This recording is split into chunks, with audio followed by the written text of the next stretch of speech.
All right, just finished episode 8 of Serial. Um, yes, tonight I'm accompanied with one of my cats. All right then. So we are introduced to Joshua and a little bit, I guess, of the not child justice system, but you know, at least the Cleveland version of it. Um, so Joshua, that's the name. He basically was the intel of the police for reporting the crimes. Okay, you need to go.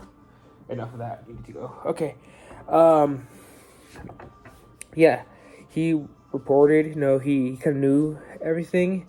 Was harmless criminals, or felons, hardened felons, something along those lines. He he was part of the gang, and he was one of the rare cases that he actually, I guess, played nice with the officers, telling them what they needed. Yeah, we kind of follow him and his, not really journey, but like his experience with the justice system. Juvenile justice system. It says juvenile.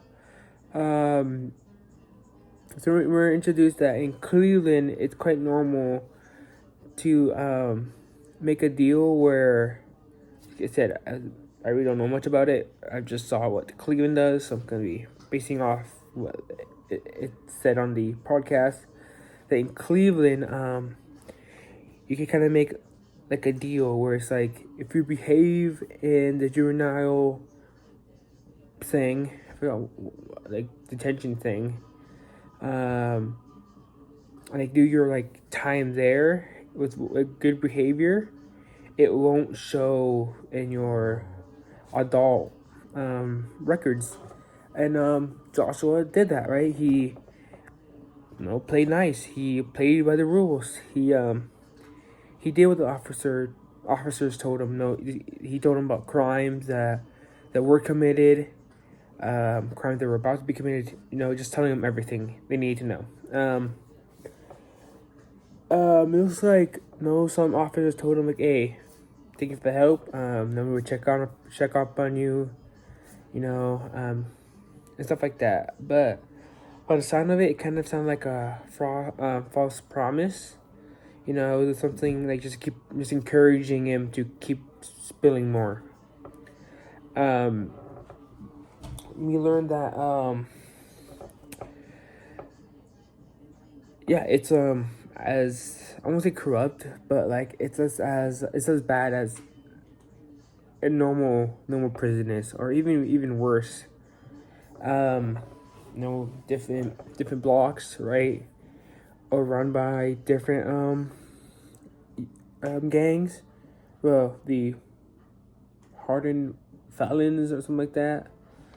I don't know what the main gang is, but them, like, they tend to run most of it there. The easiest way to put it is like there's just straight up bullies there. I think it mentioned they steal food and stuff like that, which is kind of childish, but hey, you do what you do. But yeah, like I was saying, it sounded like it was more corrupted than a normal prison system. They were saying that officers would make deals with like the gang leaders or sub leaders, and like kind of make that bond. You do something for me, I'll do something for you type deal for transactions. And even says that it varies from like getting drugs to money to even sexual favors. So yeah, it varied on that. But yeah, honestly, I kind of missed the last part. It looks like they kind of changed the rules there. They implemented more strict rules. and stuff like that. Like I said, I was kind of surprised that at least Cleveland offers that deal where you're able to do your time during there and supposedly have a race in your adult life, supposedly. But yeah, that's pretty much everything I gathered on this episode.